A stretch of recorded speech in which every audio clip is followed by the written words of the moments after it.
Hello friends, ചെറിയൊരു video ചെയ്യാം. അപ്പോൾ നിഫ്റ്റി ഏകദേശം 24,500 ക്രോസ് ചെയ്ത് 25 അടുക്കാണ്. അപ്പോൾ എന്തായാലും നിങ്ങൾ കുറച്ച് കാശൊക്കെ കരുതി വെക്കുക. കാരണം എന്തൊരു കറക്ഷനോ കാര്യങ്ങളോ ഉണ്ടെങ്കിൽ പോലും നമുക്കത് മെയിൻറ്റെയിൻ ചെയ്യാനായിട്ട് പറ്റണം. ബൾക്ക് ബൈ ഈ അവസരത്തിൽ പരമാവധി ഒഴിവാക്കണം. ഇന്ന് പ്രത്യേകം ശ്രദ്ധിക്കുക. വാല്യുവേഷനൊക്കെ നോക്കി നല്ല സ്റ്റോക്കുകൾ, നല്ല സ്റ്റോക്കുകൾ, നല്ല റിസൾട്ട് ഉള്ളത്, നല്ല ഫ്യൂച്ചറുള്ളത് സെലക്ട് ചെയ്ത് ചെയ്യാനായിട്ട് നിങ്ങൾ ശ്രമിക്കുക. അപ്പോൾ ഞാൻ ഇന്ന് ശരിക്കും പറഞ്ഞു കഴിഞ്ഞാൽ ഒരു ഡോജി പാറ്റേൺ നിങ്ങൾ മാർക്കറ്റിലുള്ള ആൾക്കാർക്കൊക്കെ ഒരുവിധം നിങ്ങൾക്ക് അറിയായിരിക്കാം. അപ്പോൾ ഡോജി പാറ്റേൺ വരുന്ന സമയത്ത് നമ്മളതെങ്ങനെയാണ് അതിനെ വ്യക്തമായിട്ട്, അപ്പോൾ നിങ്ങൾ നോക്കുക, ഗൂഗിളിൽ നിങ്ങൾ സെർച്ച് ചെയ്ത് നോക്കി കഴിഞ്ഞാൽ നിങ്ങൾക്ക് എന്താണ് ഡോജി പാറ്റേൺ. ഇത് ഇംഗ്ലീഷിലാണ് ഞാൻ ട്രാൻസ്ലേറ്റ് ചെയ്ത് ആക്കിയതെന്ന്. ഇപ്പം നിങ്ങൾക്ക് ഇതിൽ വായിക്കാം. അപൂർവമാണെങ്കിലും ഒരു ജോഡി മെഴുകുതിരി, അതായത് ക്യാൻഡിൽ, പൊതുവെ വിശകലന വിദഗ്ധർ ഒരു ട്രെൻഡ് റിവേഴ്സൽ സൂചന നൽകുന്നു. ട്രെൻഡ് റിവേഴ്സൽ അതായത് ഒരു ട്രെൻഡ് ഇപ്പോൾ ഡൗൺ ട്രെൻഡായിട്ട് ഒരു സപ്പോർട്ട് സോണിൽ വെച്ചിട്ട് ഒരു ഡോജി പാറ്റേൺ ഫോം ചെയ്യാണ്. അത്യാവശ്യം കുഴപ്പമില്ലാത്ത വോളിയം ഉണ്ട്, അത്യാവശ്യം ഡെലിവറി ഉണ്ട് എന്നൊക്കെ വിചാരിച്ചു കഴിഞ്ഞാൽ നമുക്ക് അതിൻ്റെ മറ്റുള്ള ഫാക്ടേഴ്സ്, അതായത് ടെക്നിക്കൽ ഇൻഡിക്കേറ്റേഴ്സ്, പിന്നെ അതുപോലെ ഫണ്ടമെൻ്റൽസ്, മീൻസ് അതിൻ്റെ ക്വാർട്ടർലി റിസൾട്ടുകൾ അല്ലെങ്കിൽ ബാലൻസ് ഷീറ്റിലത്തെ മറ്റുള്ള മാറ്റങ്ങൾ, ഇതൊക്കെ നോക്കിയിട്ട് അവിടെ നിന്ന് തിരിക്കാനുള്ളതാണോ എന്ന് നമുക്ക് ഊഹിക്കാനായിട്ട് നമുക്ക് സാധിക്കാം. നേരെ അതുപോലെ തന്നെ ഏറ്റവും ടോപ്പിലും ഈ ഒരു സംഭവമുണ്ട്. അതായത് ഒരു ഹൈയിൽ ചെന്നിട്ട് അവിടെ ഒരു അൺസർട്ടിനിറ്റി, നമ്മൾ അതൊരു ഡോജി പാറ്റേൺ, ചിലപ്പോൾ അത് പച്ചയായിരിക്കാം, ചിലപ്പോൾ ചുമപ്പായിരിക്കാം. പച്ചയായെന്ന് വിചാരിച്ചിട്ട് അത് എല്ലാം പോസിറ്റീവ് ആവണമെന്ന് നിർബന്ധമില്ല. അതൊരു റെസിസ്റ്റൻസിലാണ്, അതിൻ്റെ ടെക്നിക്കൽ ഇൻഡിക്കേറ്റേഴ്സൊക്കെ അല്ലെങ്കിൽ വാല്യുവേഷൻസ് ഹൈ ആണ്. സ്വാഭാവികമായിട്ടും ഒരു റണ്ണിങ് മാറിയതിന് ശേഷം അത് താഴെ വരാനുള്ള സാധ്യത കൂടുതലാണ്. അപ്പോൾ അങ്ങനെ നമ്മൾ കണക്കാക്കുക. അപ്പോൾ ഞാൻ നിങ്ങൾക്ക് ഏകദേശം ആ ഒരു ഡോജി പാറ്റേൺ വരുന്ന സമയത്ത് എങ്ങനെയാണ്, ഇപ്പോൾ ഇത് ലോങ് ലെഗ്ഡ് ആണ്, നിങ്ങൾക്ക് കാണാം. ഏകദേശം വീക്കിലി കോതരി പെട്രോ കെമിക്കൽസിൻ്റെ, അതായത് ഇപ്പോൾ ഇത് റെക്കമെൻഡേഷനോ കാര്യങ്ങളൊന്നുമല്ല, ഞാൻ ക്യാൻഡിൽ സ്റ്റിക്ക് പഠിക്കുന്നതിൻ്റെ ഭാഗമായിട്ട് ഞാൻ പറയുന്നതാണ്. അപ്പോൾ അത് പ്രത്യേകം നിങ്ങൾ മനസ്സിലാക്കുക. നല്ല മറ്റേ എന്താ പറയുക, സിബി രജിസ്റ്റേർഡ് ആയിട്ടുള്ള ആൾക്കാരിൽ നിന്നൊക്കെ അഡ്വൈസ് മേടിച്ച് മാത്രമേ ചെയ്യാൻ പാടുള്ളൂ. അപ്പോൾ ഒരു ലോങ് ലെഗ്ഡ് ഡോജി ഫോം ചെയ്തിട്ടുണ്ട്. അപ്പോൾ അതൊരു റെസിസ്റ്റൻസ് ഏരിയയിലാണ്. നമുക്കൊരിക്കലും പറയാൻ പറ്റില്ല ഇത് മുകളിലേക്കാണ് പോവുക താഴേക്കാണ് പോവുക എന്നുള്ളത് നമുക്കൊന്നും പറയാൻ പറ്റില്ല. അപ്പോൾ അതിൻ്റെ ഒരു ലോങ് ട്രെൻഡ് നമുക്ക് മനസ്സിലാക്കാനായിട്ട് നമുക്ക് അതിൻ്റെ മന്ത്ലി ചാർട്ട് എടുത്ത് നോക്കാം. മന്ത്ലി ചാർട്ടിലൊക്കെ നമുക്ക് ഇൻഡിക്കേറ്റർ നമുക്ക് ബുള്ളിഷ്നെസ് തരുന്നുണ്ട്, വോളിയം ഇത്തിരി ഹൈ ആയിട്ട് വരുന്നുണ്ട്. അതിൻ്റെ ഒപ്പം തന്നെ ലാസ്റ്റ് മന്ത് അത് സൃഷ്ടിച്ചേക്കണ ആ ഒരു പാറ്റേൺ, ആ ഒരു ഡോജി നോക്കുക നിങ്ങൾ, അത് എങ്ങനെയാണ് ഫോം ചെയ്തത്. ആ ഫോം ചെയ്തതിന് ശേഷം അത് എത്ര രൂപയിൽ നിന്ന് എത്ര രൂപ വരെ കയറി എന്നുള്ളതൊക്കെ നമ്മളത് മനസ്സിലാക്കുക. ഒപ്പം തന്നെ അത് ഏകദേശം അതിൻ്റെ ഉണ്ടാക്കിയിരിക്കുന്ന ഒരു ഹൈയിലാണ് ഏകദേശം ക്ലോസ് ചെയ്തേക്കുന്നത്. അത് കഴിഞ്ഞതിന് ശേഷം ആ ഒരു മൊമെൻറ്റം അതിനെ മുന്നോട്ട് കുതിപ്പിക്കുന്നുണ്ടോ, അതോ ഇനി താഴെ ഒരു റീട്രേസ്മെൻറ്റിന് സാധ്യതയുണ്ടോ എന്നൊക്കെ നമ്മൾ മറ്റുള്ള ഫാക്ടേഴ്സ്, അതായത് നമ്മൾ അതിൻ്റെ ഇപ്പോൾ റിസൾട്ടുകളൊക്കെ വരാൻ പോകുന്ന സമയമാണ്. അപ്പോൾ അതുകൊണ്ട് തന്നെ നമ്മളെപ്പോഴും റിസൾട്ടിന് വേണ്ടിയിട്ട് വെയിറ്റ് ചെയ്യുന്നതായിരിക്കും കുറച്ചും കൂടി നല്ലത്. കാരണം റിസൾട്ട് മോശമാണെന്ന് വെച്ച് കഴിഞ്ഞാൽ എന്താവും, അതൊക്കെ താഴെ വരാനുള്ള സാധ്യത കൂടുതലാണ്. അപ്പോൾ അതിൻ്റെ മറ്റുള്ള ഫാക്ടേഴ്സൊക്കെ നമ്മൾ പഠിച്ചു വയ്ക്കുക. ആ സ്റ്റോക്ക് അതിൻ്റെ ഫണ്ടമെൻ്റൽസ് എന്താണ് അതിൻ്റെ ബിസിനസ് കാര്യങ്ങൾ എന്താണ്, അപ്പോൾ അതിൻ്റെ മറ്റേ ഇയർ ഓൺ ഇയർ മാർച്ച് വരെയുള്ള അതിൻ്റെ സെയിൽസിൽ ഇൻക്രീസ് ആണ് ഉണ്ടാക്കുന്നത്, ഓപ്പറേറ്റിംഗ് പ്രോഫിറ്റ് അവർ മെയിൻറ്റെയിൻ ചെയ്യുന്നുണ്ടോ, EPS പോസിറ്റീവ് ആണോ, നെറ്റ് പ്രോഫിറ്റ് പോസിറ്റീവ് ആണോ, ഇതൊക്കെ ROE എത്രയാണ് അവർ ലാസ്റ്റ് 10 years 5 years ഒക്കെ മെയിൻറ്റെയിൻ ചെയ്ത്, സ്റ്റോക്ക് പ്രൈസിൻ്റെ CAGR എങ്ങനെയാണ്, അതിൻ്റെ പ്രോഫിറ്റ് ഗ്രോത്ത് എങ്ങനെയാണ്, സെയിൽസ് ഗ്രോത്ത് എങ്ങനെയാണ്, ഇങ്ങനെ A to Z കാര്യങ്ങൾ നിങ്ങൾക്ക് പഠിച്ചു വെക്കാനുള്ള ഒരവസരമാണ്.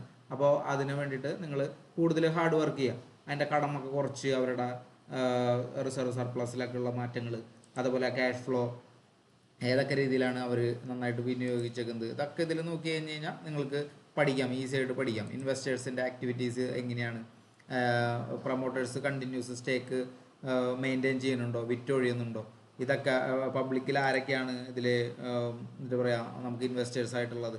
അപ്പോൾ ഇങ്ങനെയൊക്കെ ഒരുപാട് കാര്യങ്ങൾ നിങ്ങൾക്ക് ഇതിൻ്റെ പരിഗണിക്കാം. അപ്പോൾ ക്യാൻഡിൽ സ്റ്റിക്കിൻ്റെ ഭാഗമായിട്ട് നമ്മൾ വരുമ്പോൾ എന്താണ്, നമ്മൾ നോക്കുന്ന സമയത്ത് നമുക്കൊരു ട്രെൻഡ് റിവേഴ്സൽ ചാൻസ് ആണോ, ഇതൊക്കെ നമുക്ക് മനസ്സിലാക്കാം, സ്വയം മനസ്സിലാക്കാം. അപ്പോൾ നമ്മൾ അതൊരു സപ്പോർട്ട് സോണിലാണോ എങ്ങനെ, അപ്പോൾ നമ്മൾ ജസ്റ്റ് നമ്മുടെ ഒരു ടൂളായിട്ടുള്ള ഒരു ഇതൊക്കെ എടുത്തിട്ട് നമ്മൾ ജസ്റ്റ് വരച്ച് നോക്കുക, ഏതൊരു ട്രെൻഡിലാണ് ആ സ്റ്റോക്ക് പോയിക്കൊണ്ടിരിക്കുന്നത് എന്ന് നോക്കുക. അതിനുശേഷം അതിൻ്റെ മറ്റുള്ള ആ ഒരു റിസൾട്ട് കാര്യങ്ങൾ ഇതൊക്കെ നമ്മൾ കണക്കിലെടുക്കുക. അല്ലെങ്കിൽ ഏതാണ് അതിൻ്റെ ബെസ്റ്റ് എൻട്രി, ഏത് വരെ എത്തുമ്പോഴാണ് നമുക്ക് ഇത് ചെയ്യാനായിട്ട് എൻട്രി ചെയ്യിക്കാൻ ഏറ്റവും നല്ല അവസരം. അപ്പോൾ ഇതൊക്കെ നമ്മൾ പഠിച്ചു വെച്ച് മനസ്സിലാക്കി ഇരുന്ന് കഴിഞ്ഞ് കഴിഞ്ഞാൽ നമുക്ക് ഒരുപാട് നല്ല പിക്കുകൾ നമുക്ക് കിട്ടാനുള്ള സാധ്യത നമുക്ക് കൂടുതലാണ്. ഇപ്പോൾ ഇതിൻ്റെ ഡെയിലി ചാർട്ടിൽ നിങ്ങൾ നോക്കുകയാണെന്ന് വെച്ച് കഴിഞ്ഞാൽ പോലും നിങ്ങൾക്ക് അതിൻ്റെ ഒരു ഡോജിയാണ് വന്നിരിക്കുന്നത്, പക്ഷേ അതൊരു റെഡാണ്. അപ്പോൾ അത് നിങ്ങൾ എന്താ ചെയ്യുക, നിങ്ങൾ ഏതൊരു പൊസിഷനിലാണ് അത് റെഡ് വന്നത്, അതിൻ്റെ ഡെലിവറി എന്താണ്, അത് ആൾക്കാർ കൂടുതൽ വാങ്ങുകയാണോ വിൽക്കുകയാണോ കൂടുതൽ ശേഖരിച്ച് വയ്ക്കുകയാണോ, ഇതൊക്കെ നിങ്ങൾ മനസ്സിലാക്കി വെക്കുക. അടുത്തിടെയായിട്ട് വോളിയത്തിൽ വന്നിട്ടുള്ള സ്പൈക്ക് എന്താണെന്ന്, ഓൺ ബാലൻസ് മറ്റുള്ള ഇതൊക്കെ നോക്കിയിട്ട് മനസ്സിലാക്കുക. അതൊക്കെയാണ് മെയിനായിട്ടുള്ള ഘടകങ്ങൾ. അപ്പോൾ ഡോജ് ഇപ്പോൾ ചെറുപറ ഡോജികൾ നിങ്ങൾക്ക് അതിൽ കാണാനായിട്ട് പറ്റും. അപ്പോൾ അതേപോലെ തന്നെ നിങ്ങൾക്ക് വേറൊരു ഡോജിയും കൂടി നിങ്ങൾക്ക് ഇപ്പോൾ ഓൾറെഡി 100 MA ഡെയിലി ചാർട്ട് അത് ക്ലോസ് ചെയ്തിട്ടുണ്ട്. വീക്കിലി നമ്മൾ നോക്കുകയാണെന്ന് വെച്ച് കഴിഞ്ഞാൽ ഇത് ഏകദേശം നമുക്ക് 100 MA ക്രോസ് ചെയ്ത് നിൽക്കുന്ന ഒരു സ്റ്റോക്കാണ്. അപ്പോൾ ഇതിൻ്റെ ട്രെൻഡൊക്കെ നിങ്ങൾക്ക് ഏകദേശം നിങ്ങൾക്ക് ഊഹിക്കാമല്ലോ. ഒരു വര വരച്ച് കഴിഞ്ഞാൽ നിങ്ങൾക്ക് തന്നെ ഈസി ആയിട്ട് നിങ്ങൾക്ക് കണ്ടുപിടിക്കാം അതെങ്ങനെയാണ് അതിൻ്റെ മറ്റുള്ള കാര്യങ്ങളെന്നൊക്കെ. മന്ത്ലി നോക്കുക, ഈ സ്റ്റോക്കിൻ്റെ മന്ത്ലി നോക്കുക. മന്ത്ലി നോക്കുന്ന സമയത്ത് തന്നെ നിങ്ങൾക്ക് കാണാം ഏകദേശം RSIയിൽ ഇതിവിടെ കുത്തിയിട്ട് ടെക്നിക്കൽ ഇൻഡിക്കേറ്റേഴ്സ് അതിൻ്റെ ഒരു സിഗ്നൽ തോന്നും. ഒപ്പം തന്നെ വോളിയത്തിൽ ഇൻക്രീസ്, ഏതൊരു സോണിലാണ് അതിൻ്റെ ഒരു ഡോജി ഫോം ചെയ്യണത്, അതിനുശേഷം അത് എത്ര തൊട്ട് എത്ര വരെ ഈ മാസം ഉയർന്നു, മനസ്സിലായില്ലേ? അപ്പോൾ ഇതൊക്കെ ക്യാച്ച് ചെയ്യേണ്ടത് ചിലപ്പോൾ ഈ ഒരു സമയത്ത് കറക്റ്റ് വരുമ്പോഴായിരിക്കും നമുക്ക് കിട്ടേണ്ടത്. അപ്പോൾ ഡോജി ക്യാൻഡിൽ വന്നു കഴിഞ്ഞാൽ എന്താണ് നമുക്ക് അത് സിഗ്നൽ തരുന്നത്, എന്തൊക്കെ ഫാക്ടേഴ്സ്, ഇതൊക്കെയാണ് നമുക്ക് ഇതിൽ നിന്ന് പഠിക്കാവുന്ന മെയിനായിട്ടുള്ള പാഠങ്ങൾ.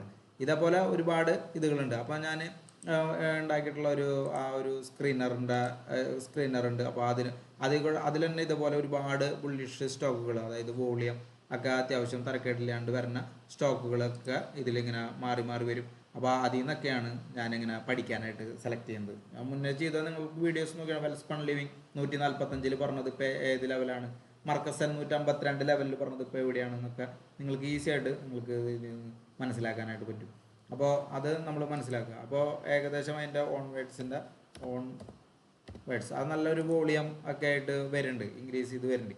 അപ്പോൾ ഇതിൻ്റെ പി റേഷ്യോ നോക്കുക, എന്താണ് ഇതിൻ്റെ ബിസിനസ് സാധ്യതകൾ നോക്കുക, ഇതിൻ്റെ കോമ്പറ്റീറ്റേഴ്സ് ആരൊക്കെയാണ്, എന്താണ് അവരുടെ ഒരു പൊസിഷൻ എന്നൊക്കെ നോക്കുക.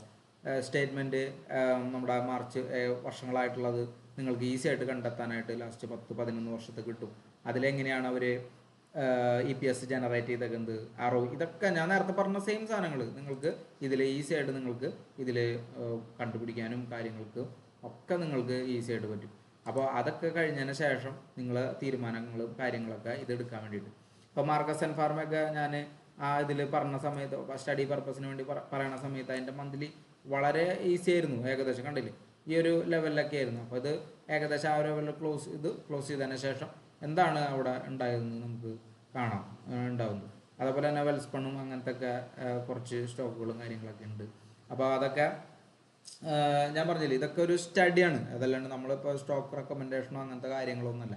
അതായത് നിങ്ങൾ ഒരു തുടക്കക്കാരാണെങ്കിൽ നിങ്ങൾ ശ്രദ്ധിക്കേണ്ട കാര്യങ്ങൾ, അതായത് വളരെ താഴേന്ന് നല്ല വാല്യുവേഷനിൽ നിങ്ങൾ എടുക്കാനായിട്ട് ശ്രമിക്കുക.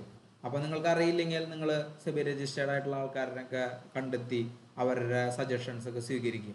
അവർക്കൊക്കെ ഒരുപാട് നോളജ് ഉണ്ടാവും, ഒരുപാട് സോഴ്സുകളുണ്ടാവും കുറേ കാര്യങ്ങളൊക്കെ കണ്ടെത്താൻ. അപ്പോൾ അതിനനുസരിച്ച് നിങ്ങൾ നല്ല തീരുമാനങ്ങളൊക്കെ എടുക്കുക. അതിനുശേഷം ഏറ്റവും ബെസ്റ്റ് പ്രൈസിൽ മേടിക്കാനായിട്ട് നിങ്ങൾ കാത്തിരിക്കുക. അല്ലെങ്കിൽ കുറച്ചായിട്ട് മേടിച്ച് ആ ഒരു ക്യാപിറ്റൽ 10% യൂസ് ചെയ്യണ രീതിയിലൊക്കെ ഡൈവേഴ്സിഫൈ ചെയ്തിട്ട് ചെയ്യാൻ ശ്രമിക്കുക. അങ്ങനെയൊക്കെ നിങ്ങൾ ഇതിൽ നിന്നാലാണ് നിങ്ങൾക്ക് ഈ സ്റ്റോക്ക് മാർക്കറ്റിൽ സസ്റ്റെയിൻ ചെയ്യാനൊക്കെ പറ്റുള്ളൂ. അത് നമ്മൾ പ്രത്യേകം മനസ്സിലാക്കുക. അപ്പോൾ വീഡിയോ കണ്ട എല്ലാവർക്കും നന്ദി. നിങ്ങൾ ഡോജിനെ കുറിച്ച് നിങ്ങൾ കൂടുതൽ നിങ്ങൾ സെർച്ച് ചെയ്യുക, പഠിക്കുക. അതേപോലെ തന്നെ മാർക്കറ്റിൽ താഴെ വന്നു കഴിഞ്ഞാലും നിങ്ങളുടെ ശമ്പളത്തിലത്തെ ഒരു ചെറിയൊരു 500 രൂപയോ 100 രൂപയോ അല്ലെങ്കിൽ ഒരു 1000 രൂപയൊക്കെ ആയിരിക്കാം. അതൊക്കെ മ്യൂച്വൽ ഫണ്ടുകളിലോ അല്ലെങ്കിൽ നിങ്ങൾ സ്വയം പഠിച്ച് നിങ്ങൾ ചെയ്യണ വല്ല സ്റ്റോക്കുകളോ SIP പോലെയൊക്കെ നിങ്ങൾ സ്വയം ചെയ്യാനായിട്ട് ശ്രമിക്കുക. എല്ലാവർക്കും ഒരുപാട് വെൽത്ത് ഉണ്ടാവട്ടെ. അപ്പോൾ വേറൊരു വീഡിയോ ആയിട്ട് വീണ്ടും വരാം. Thank you.